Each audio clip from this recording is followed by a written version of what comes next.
Welcome to this webinar on food system at risk. I don't know if you can see the slides. And on behalf of the Economic and Social Commission for Asia and the Pacific and the World Food Programme as co-organizer, I'm going to be presenting, moderating this webinar today. My name is Filippo Di Bari. I'm the Senior Nutrition Regional Advisor at the World Food Programme. I'm based in Bangkok at the Regional Bureau, and I will be together today discussing with the prestigious panelists the food system risk assessment tools, which is going to be presented. Why this topic is so important is because we need more and more and urgently a risk-informed way to tackle the food systems, mainly in view of the need for more healthy and sustainable food systems, and mainly in view of the recent compounded crises like the Ukraine crisis, the climate shocks that we have been all facing across the world, the COVID-19, which has just succeeded, and making all the other food systems across the world very vulnerable. So let me start to introduce the different speakers for today and the program. So we're going to have, first of all, the opening remarks from Ms. Amida Salsia Al-Shabana, who will be joining with a recorded message, a recorded video, because she could not participate. She's the Under-Secretary General of the United Nations and Executive Secretary for ESCAP. Then we're going to have the presentation of the tool by Sang-Min Nam, who is the Director for the Environment and Development Division at ESCAP. And then we're going to have three prestigious panelists, and then final closing remarks from the Regional Director of the World Food Programme. So with no further ado, I would definitely leave the floor to the recording video of Ms. Amida.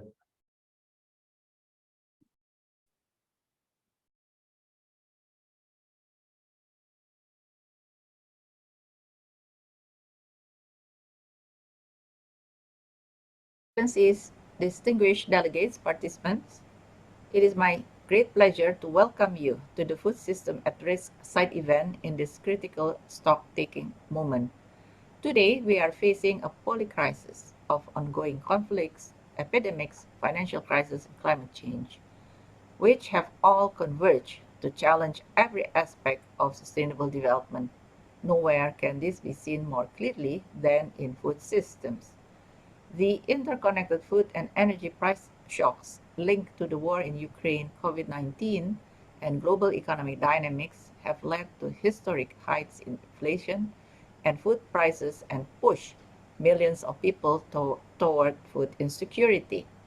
Climate change is becoming the biggest challenge to food security. Flooding in Pakistan, extreme temperatures in India, and drought in Central Asia are examples of devastating weather events affecting food security that are likely to increase in the future, pushing the most vulnerable among us further into hunger and poverty, including smallholder farmers, women, and children. What must we learn from the events of recent years? First, we know that the threats to food systems come from multiple hazards. Disruptions to trade can be as severe as disruptions due to environmental degradation. The current food system itself accounts for about 1/3 of global greenhouse gas emissions, 70% of global freshwater use, and over 85% of global biodiversity loss, all of which threaten the ability of food systems to deliver the development gains that they should, and driving up risk faced by food systems themselves. Second, we have seen that the agility and adaptive capacity of logistics systems, policies, and of institutions in the face of crisis is what makes the difference, a difference counted in lives lost or saved. Thirdly, we see that all economies face risk, whatever the size and profile. Climate change is being felt globally. As world leaders convene to discuss the transformation of food systems, the need for risk-informed change must move to the center of the dialogue. We need better tools for understanding and assessing systemic risk to specific, desirable food system outcomes. Many countries recognize this. Of the 117 food system national pathways, 95 focus on resilience building. These strategies must be informed by a clear understanding of each country's risk profile, responding to the major risk drivers and sources of vulnerability while building on their strengths. In 2 months, the UN will host the SDG Summit, marking the halfway point of the 2030 Agenda for Sustainable Development. It is not an exaggeration to state that risks to food systems represent risk to the whole Sustainable Development Agenda. Without addressing food system risks, we are risking our health, our children's education, our livelihoods, economic development, and everything else. Today, we are very grateful to have food system national conveners, representatives, practitioners, and researchers with us to share their experiences and insights on risk to food systems and measures to build resilience. In close collaboration with the World Food Programme and with contributions from the Food and Agriculture Organization and the UN Environment Programme, we are also delighted to share a new framework to assess multidimensional risks to food system outcomes, including those related to climate change, economic shocks, conflicts, epidemics, and trade disruptions. We look forward to your insights to enrich and amplify the benefits of this work for government efforts to transform food systems. Thank you very much.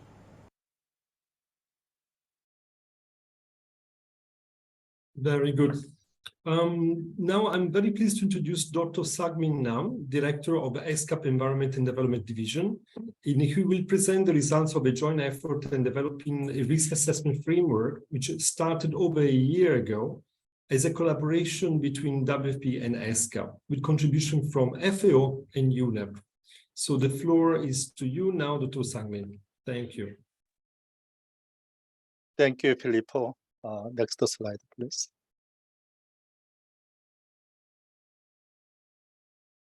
Good morning, good afternoon, good evening. I'm very pleased to speak on presenting our framework on behalf of UNESCAP and WFP, as well as those other contributors, FAO and UNDP.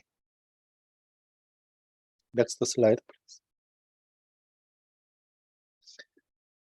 As the UN Food System Summit convenes, we see that multiple threats to food system are converging with climate change, conflicts, epidemics, financial instability, and many other threats. Means that resilience building and risk management must be important areas of focus for national food system transformation pathways. We are also based in Bangkok, and in Thailand, we also see increasing new threat now with a lack of water shortage. Due to the risk of a water shortage, government is advising farmers to give up second cultivation, which would make an impact on rice price and international market. Next slide, please.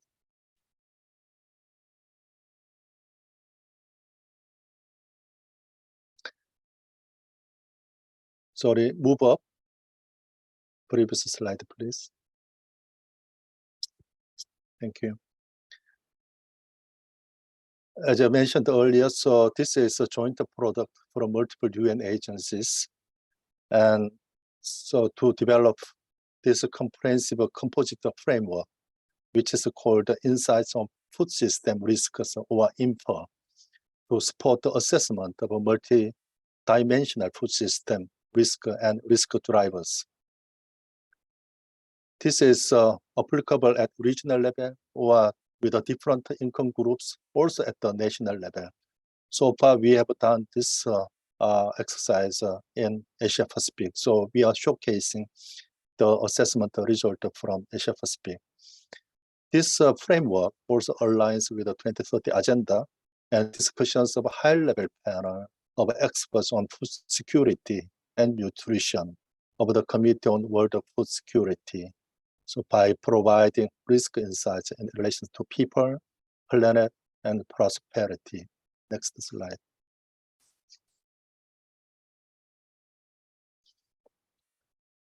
This framework adopts the concept of a risk as a function of a hazard and expose vulnerability and adaptive capacity.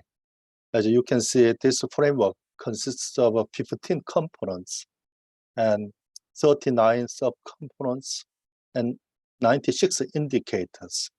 The figures next to subcomponent show the number of indicators which are available from open source database.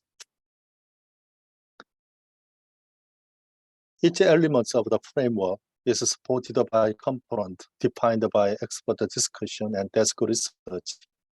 This structure allows info to provide insights on trends in hazard and expose vulnerability and adaptive capacity, risk trends and drivers in each of those 6 dimensions of food security, and risk trends in relation to 3 food system outcomes: human health and nutrition, ecosystem health, and shared prosperity. In addition, we have also developed a set of indicators as a supplementary indicators to help keep an eye on issues that should be recognized, considered for national level application of the framework. Next slide.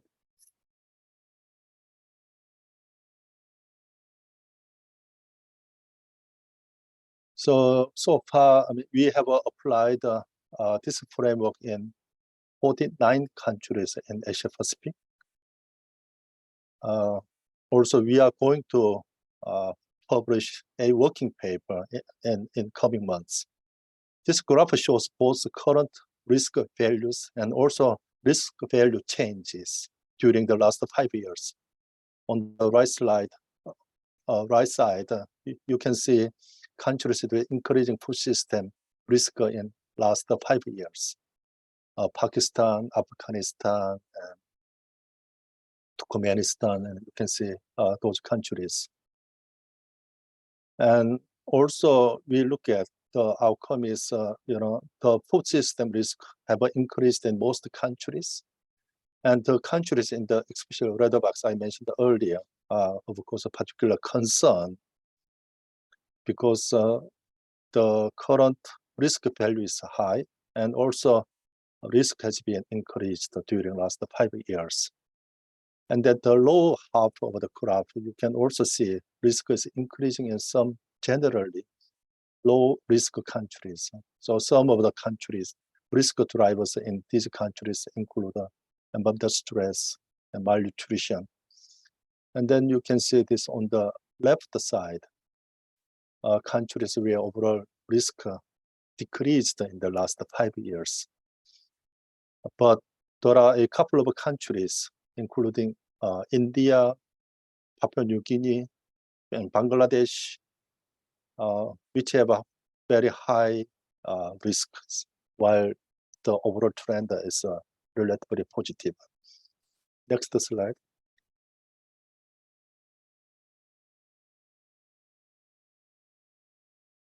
This one, or you do graph shows the trend since 2000, over 20 years. So the graph on the left side, hazard expose adaptive capacity and vulnerability. There is a clear upward trend over the vulnerability related dimensions. And there are some downward trends of risk related to hazard exposed and lack of adaptive capacity since 2000. But as you can see, this lack of adaptive capacity during last couple of years, the trend has been reversed due to the COVID pandemic. And then the graph on the right side shows us 6 dimensions of food security. We see that risk related to stability has been on the rise since 2010. And then also overall risks in each dimension have declined. But this trend shows sign of slowing improvement and reversal in recent years, especially during last couple of years. So there is some reversing trend. Next slide.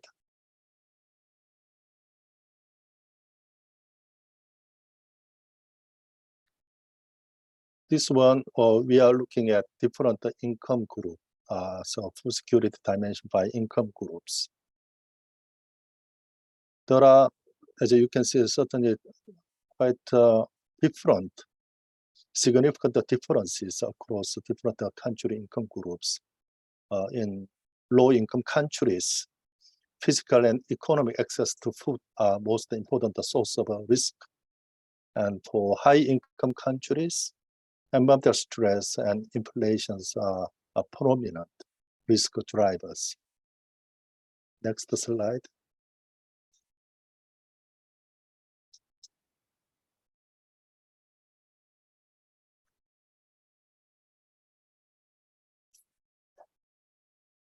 So info framework can also provide detailed insights on risk drivers.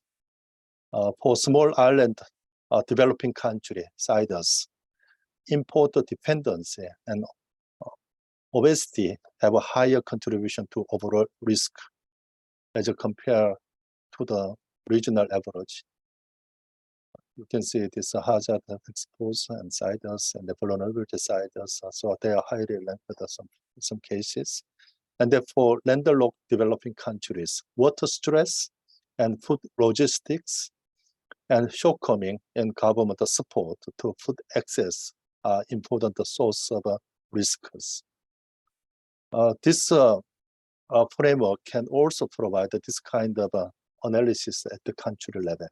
So here we are presenting only assessment by income groups. Next slide.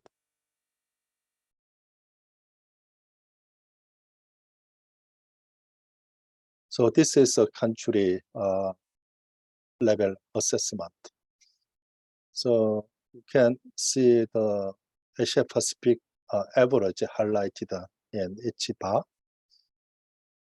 So when it comes to risk to human health, in the first chart, Pacific Island, South Asian countries rise to the top of the graph in terms of overall risk.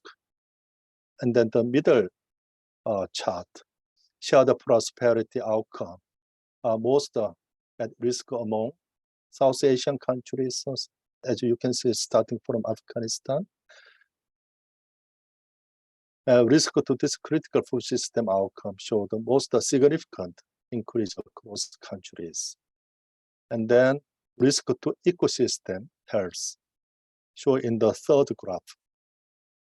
But this shows quite a different picture. First and second highlight this Pacific Island, South Asia. But this one on the top, there are countries from Northeast Asia or Central Asia and Pacific and Southeast Asia, South Asia. So the Mongolia, Turkmenistan, New Zealand, Indonesia, and India. So it shows more diverse picture. And then the environmental stress associated with the food system in these countries require particular attention. The last one.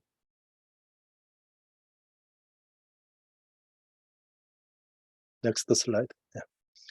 So in conclude, in my closing, so I would like to underline a few points. First, strategy for resilience building.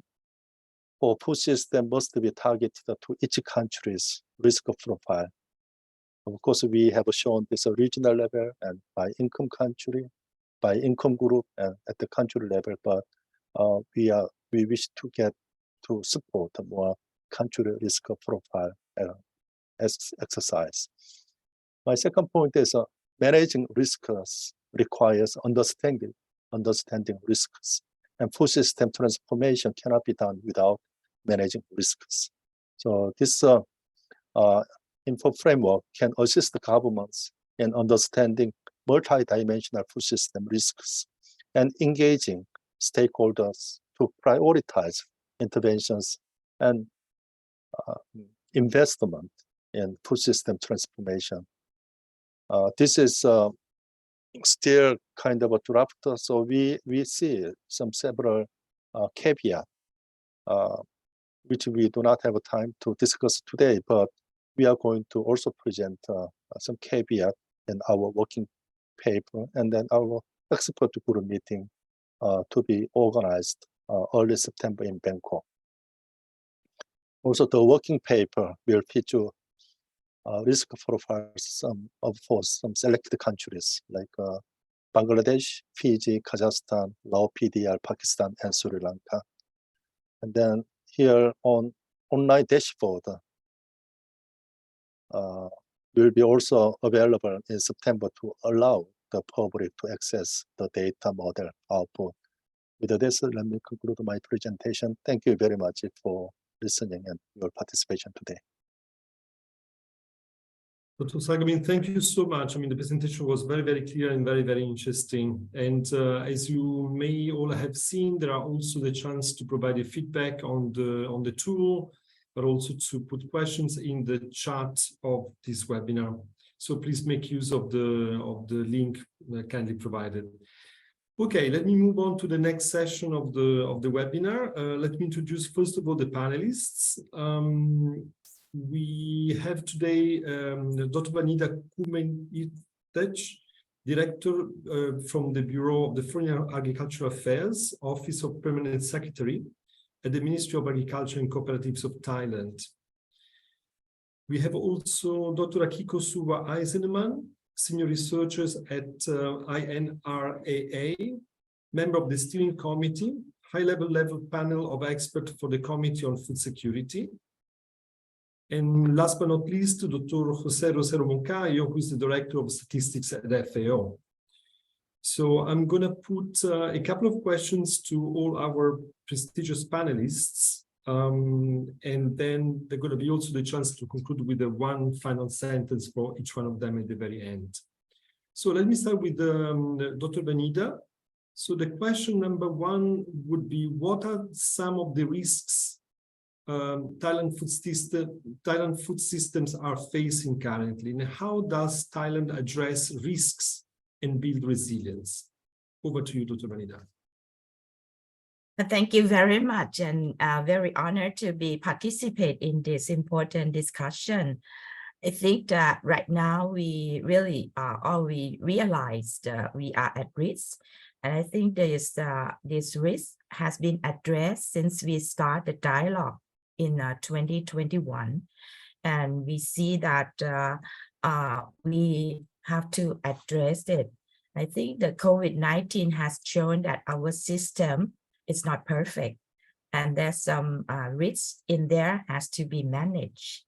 I think the risk in Thailand is similar to other countries or other systems. Is the climate change. Definitely, people felt it at all levels now, and try to address that. The society that changed, the aging society, Thailand is the complete aging society right now. The increase of urbanization and the change of the trade disruption has shown that our supply chain need to be improved. And I think with all the global ambitious and target, there's a lot of changing right now at the trade and market regulations. If we have to deal with the export or international trade, those are very risky for agriculture because we one of the economic engine of the countries. And I think those are the one that is the same risk. So when we start that, we don't know how to manage it because we know how to manage it sectoral or the one that we really understand it. But food system is very complex. It shows by the last presentation from ESCAP that there's too many indicators. So it's really difficult. So what we've been doing before is the sectoral, and then we know that they have different scope of responsibility. So those we try to see that how those scope, can be integrated.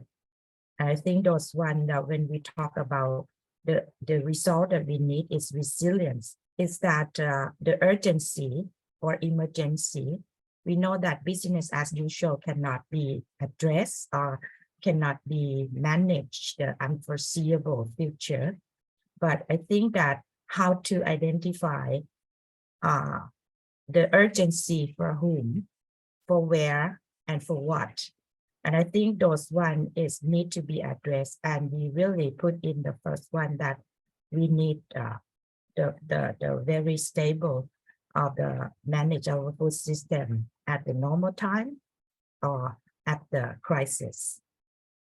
And I think that one, when we talk about now at the ASEAN, at the regional, as the focal point for international affairs and focal point for FAO in Thailand, I think this is addressed many fora, and we heard a lot. So what we try to discuss together at the ASEAN or regional levels, how we integrated the framework or the goals that we have together, and that can be complement and then address the food system as a whole. So I think those one I can share with you from our experience.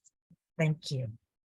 Ms. Vanita, thank you so much. I think you have been really putting the fingers on the right keys. I mean, the multi-sectorial engagement is definitely one of the things we need to develop more globally with the engagement. And somehow you have already touched upon some of the components of your answer to the second question, which is around what is the evidence that Thailand has been using in assessing the food system risks, and what are the main challenges or the good practices that you would like to share with us today? Thank you. I think what the assessing, we do as the normal things, it's not like a fancy, and I'm very impressed with the info, because I saw that at first time a few months ago that they have the high level panels of expertise, and then the regional discussion about this event this week, the food system stock taking.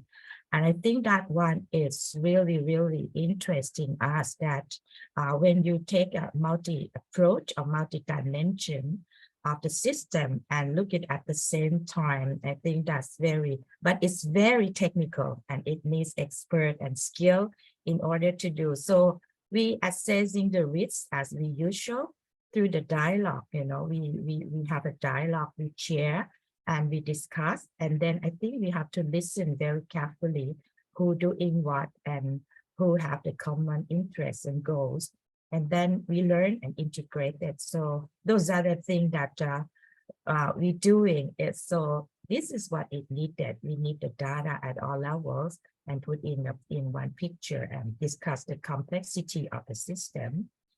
And I say that it's very technical. From policy, we already addressed that, from the food system dialogue or food system summit the last 2 years. Policy is there. Even today, policy is there, but how to implement at the operational, that's the matter, and it's not easy. The technical people, expert can show a very fancy digital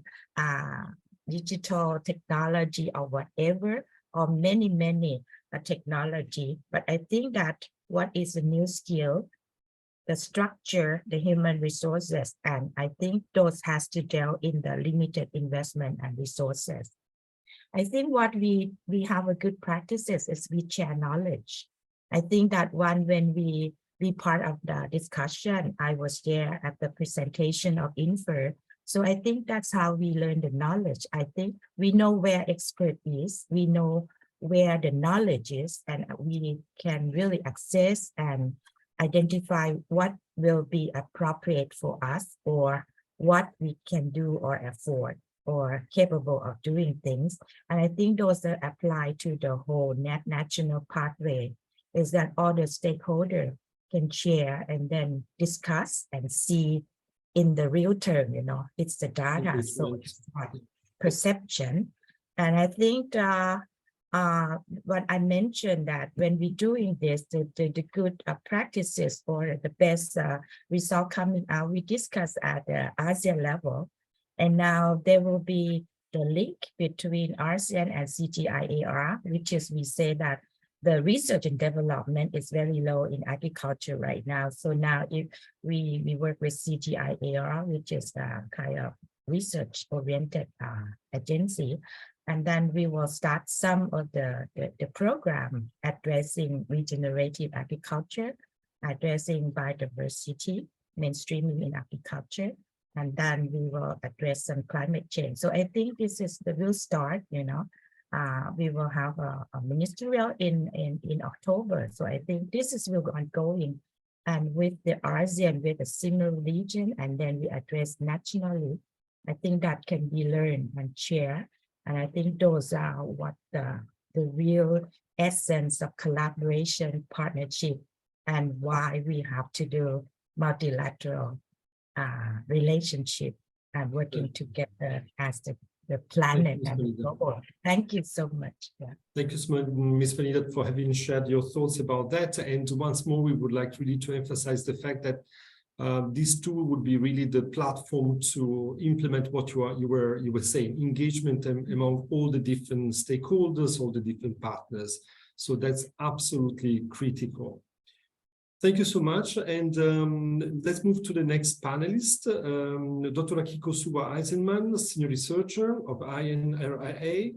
The question that I would like to propose is, what are the overall risk trends in food systems? What are some of the food system risks countries in Asia and the Pacific need to look out for?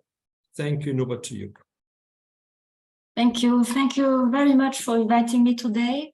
I think that this presentation of this info risk framework by Director Sang-Min Nan was very interesting, and I think that I would like to stress two important points of this presentation, and of what we can say about risk on food systems. First, that the food security is not completely correlated to income level of a country or of individuals within a country.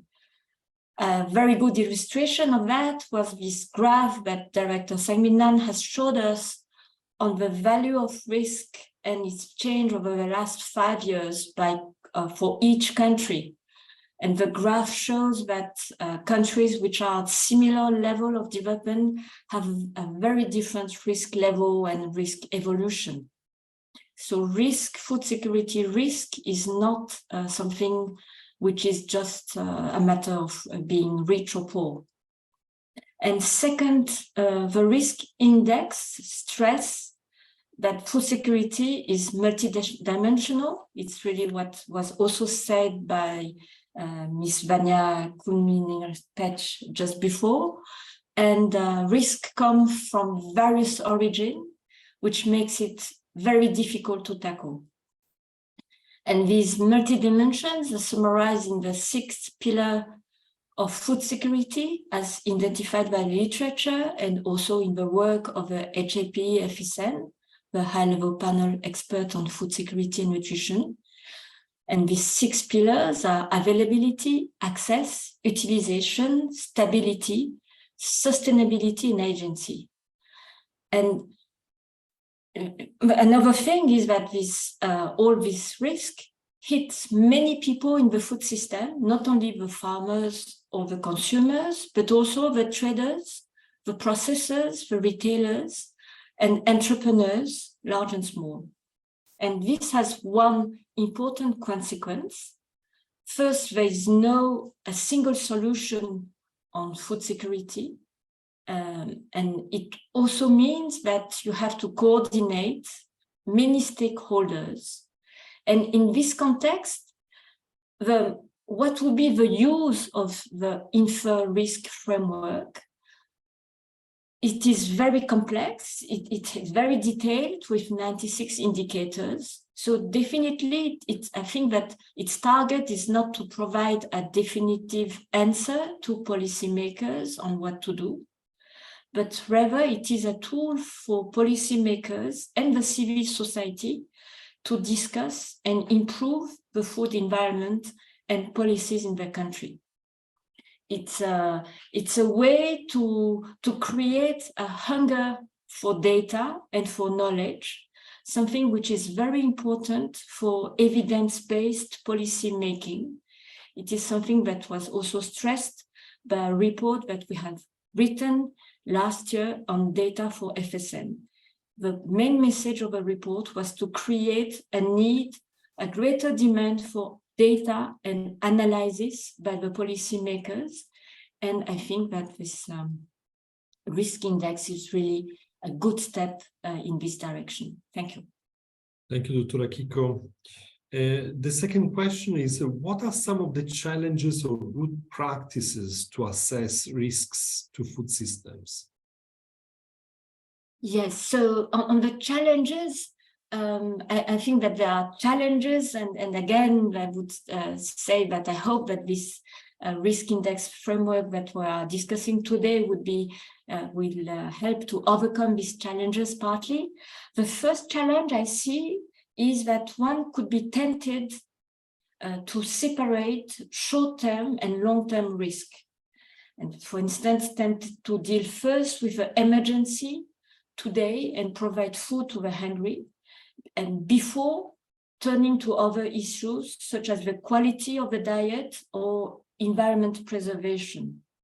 And the problem is that these two are linked, and a healthy diet is of course good for human health, but also preserves environment because it would rely less on animal proteins and gives also a renewed attention to pulse, spice, or tubers, which need less water and are also on often indigenous traditional food.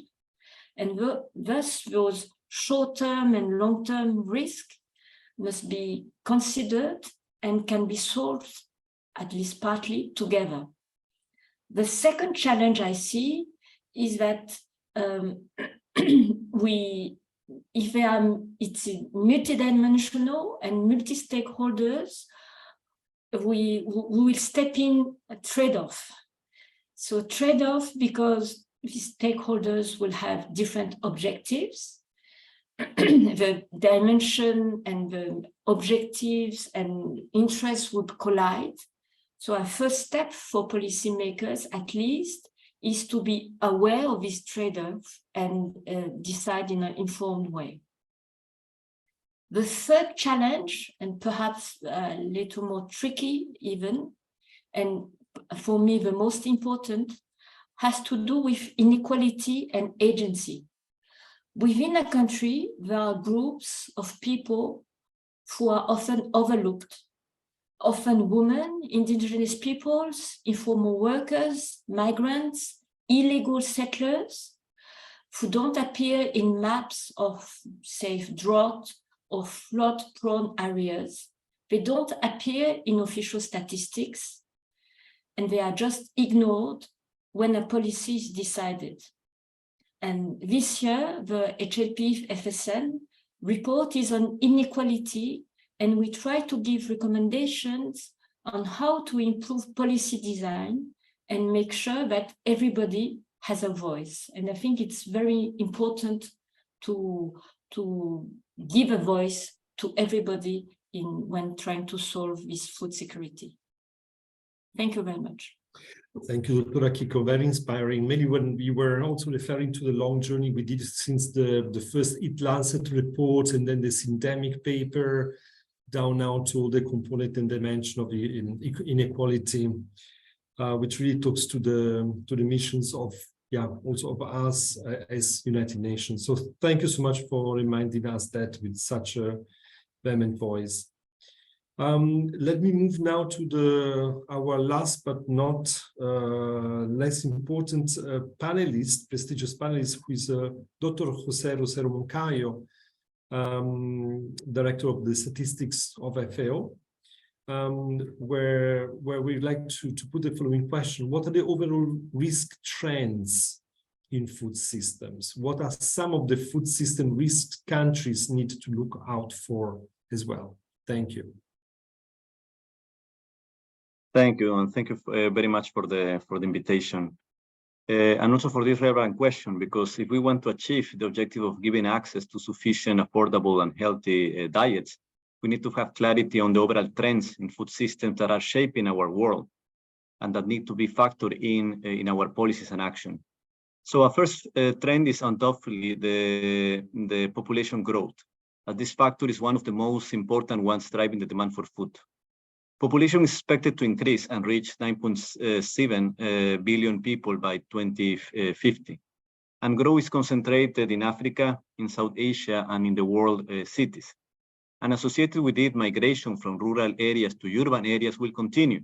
And this will strengthen the pattern of urbanization that we have observed so far. It is estimated that by 2050, 2/3 of the world population will be living in cities, trend that will result in longer and more complex commercial food value chain and changes of consumption patterns of the migrant population. So that leads me to the second trend that has to do with dietary transition. Because the process of urbanization has led to higher consumption of convenient food, processed food, or food processed outside of home, that is rich in salt, fat, and sugar, and that have led to a rising prevalence of overweight and obesity and non-communicable diseases such as diabetes. There is no region in the world that is exempt from the epidemic of overweight and obesity, which coexist in many countries with undernutrition and micronutrient deficiencies. So dietary transition manifests as well in a demand for food that is changing towards more resource-intensive food items, which have serious implications on the use of natural resources, which configures our next global trend. One of these causes is deforestation, as expansion of agricultural land, especially in tropical and subtropical regions, have expanded and has resulted in annual forest losses in these regions that amounted to 7 million hectares per year in these regions. Now, increased agricultural production has also led to water scarcity, where agriculture is competing for water supplies with industries and cities. And at the same time, the prevailing technologies that are used for agricultural production has led to degradation of natural resources, including loss of soil fertility, loss of biodiversity, while also contributing to climate change, which brings us to our next of our trends, which is the enhanced interrelationship between climate change and agriculture. Because a higher demand for food, especially under the current practices and under the current dietary patterns, will necessarily mean higher direct and indirect emissions of greenhouse gases, as agri-food systems contribute substantially to climate change. In 2020, emissions from food systems accounted for about 1/3 of total anthropogenic emissions, and farm gate emissions from agriculture contributes to nearly half of all the food system emissions. At the same time, agriculture is heavily affected by climate change, manifested in the form of extreme weather events and a high frequency of droughts and flood, as others have already mentioned. And it has been documented that the number of extreme climate-related disasters have doubled since the early 19th. And given the sectoral natural dependence on climate, the increase in weather-related events is of significant concern to agriculture and a big factor of risk for food security. Related to that, we have the issues of food losses, and it has been estimated that around 13.2% of the food produced is lost about the value chain. And if we include the amount of food wasted, it can reach up to 1/3. And the last trend that I want to show is the one of food security. Because in the last State of Food Security and Nutrition report, the SOFI report, that we have launched just a couple of weeks ago, it has estimated that around 735 million people, or 9.3% of the population, suffer from hunger. And also nearly 3.2 billion people in the world were unable to afford a healthy diet in 2020. So in summary, food systems currently are under an unsustainable path that results in unhealthy diets and persistent food insecurity and malnutrition. And for this reason, we have to change course. We need to transform our agri-food systems. Thank you. Thank you, Jose.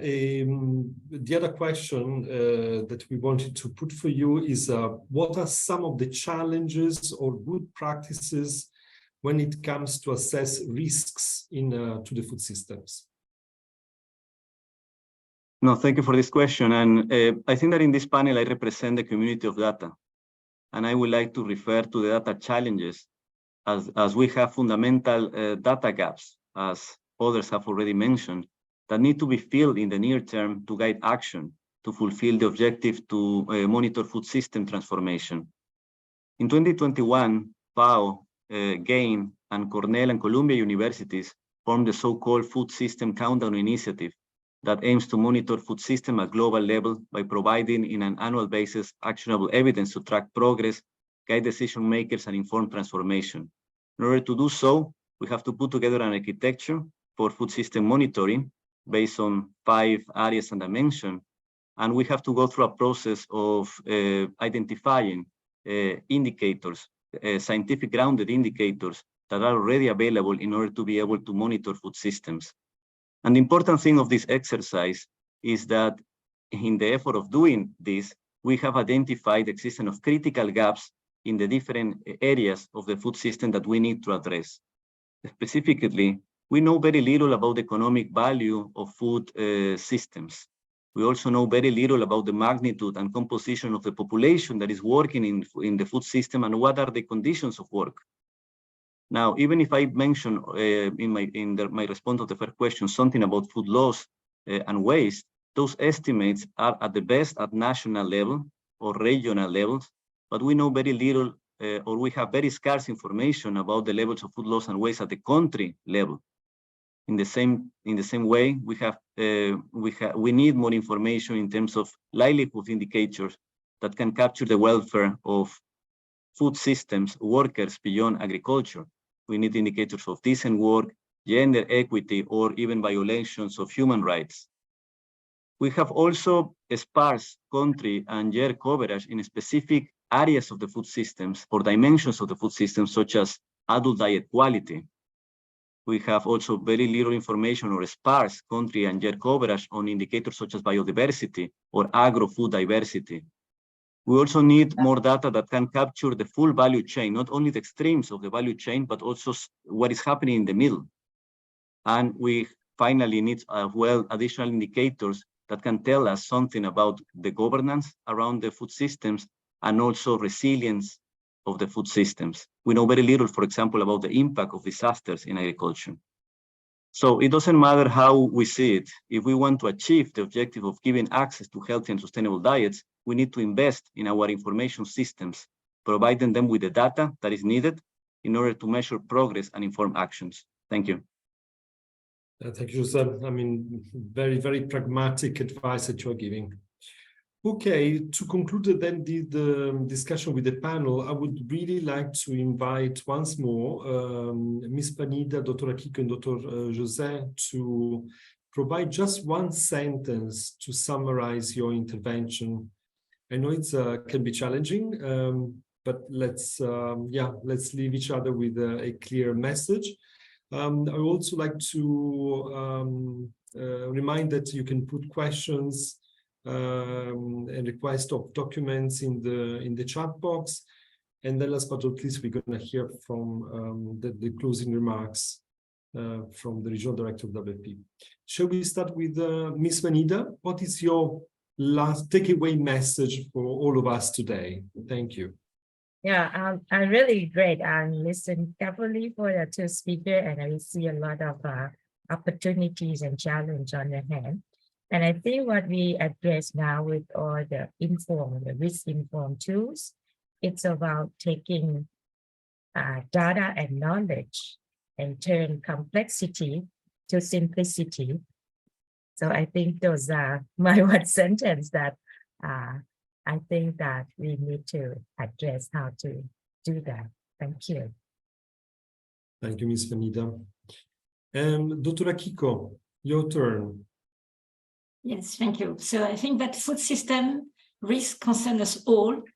The solution needs to be not only multidimensional, but also inclusive. We need to make sure that everybody sits at the table and has a say on decisions regarding food security. Thank you. Thank you, Dr. Akiko. José, Dr. José? Thank you. I think that I will say that the lack of data needs to be considered a risk if we want to effectively and efficiently transform our food systems, and needs to be tackled with smart investments to improve the quantity and the quality of the data to inform actions. Thank you. Thank you so much. I mean, a lot to think about it. This is just the start of the journey. You can definitely count on ESCAP, on WFP, on FAO, on everybody to continue this journey. The tool is going to be available, as you saw in the chat box, and more is going to come in terms of use. Some countries have already come up front to use it, by the way, in our region. With those remarks, let me close here and give the floor to the closing remarks from John Elif from WFP Regional Bureau. Thank you so much for having joined today. Thank you so much again.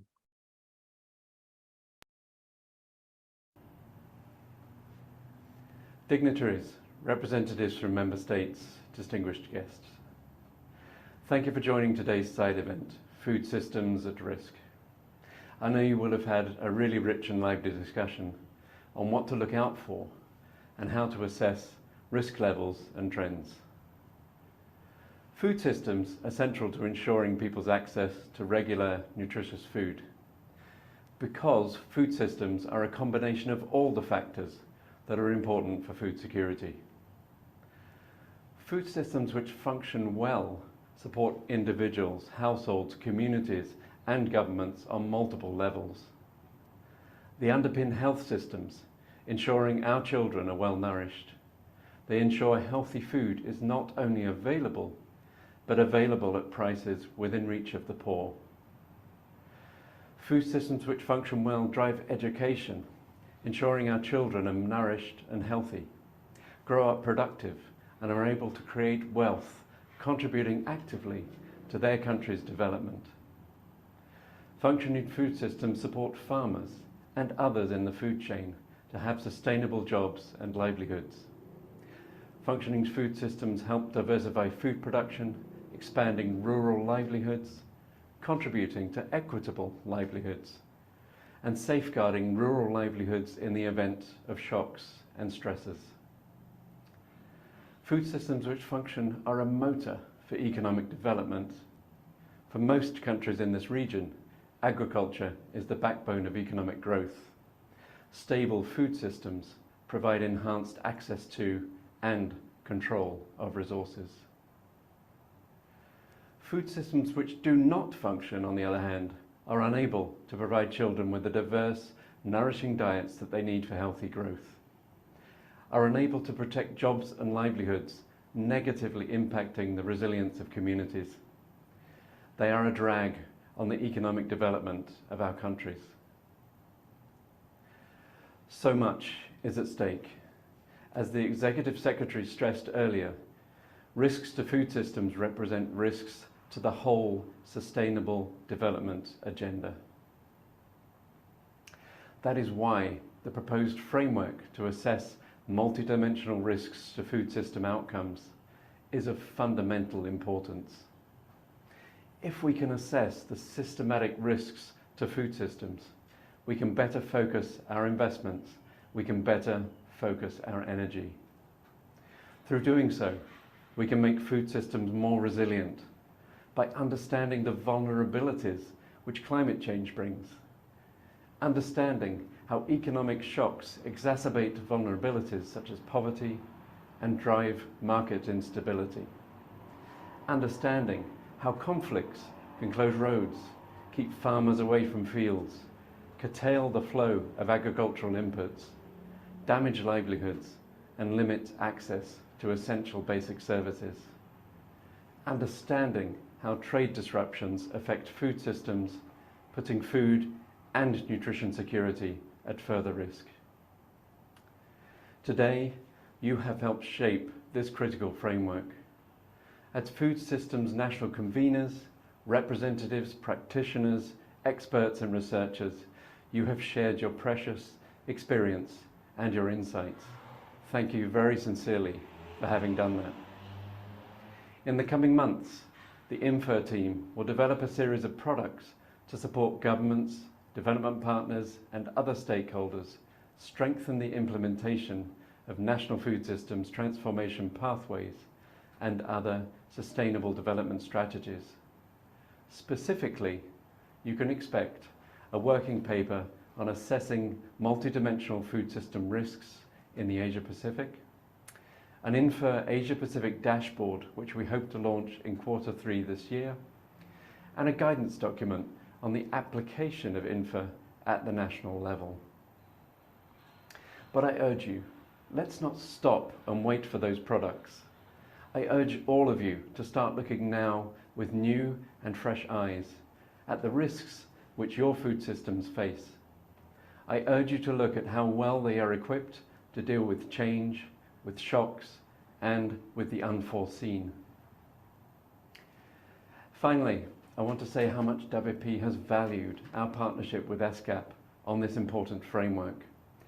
Together, we stand committed to working with all of you to make food systems in the Asia-Pacific region resilient to shocks.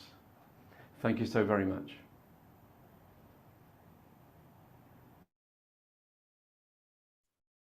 Once more, thanks everybody for the participation, to the panelists in particular, but also to ESCAP for the organization of this event, and also FAO and UNEP for the inputs into the framework. Have a good rest of the day or the evening. Thank you.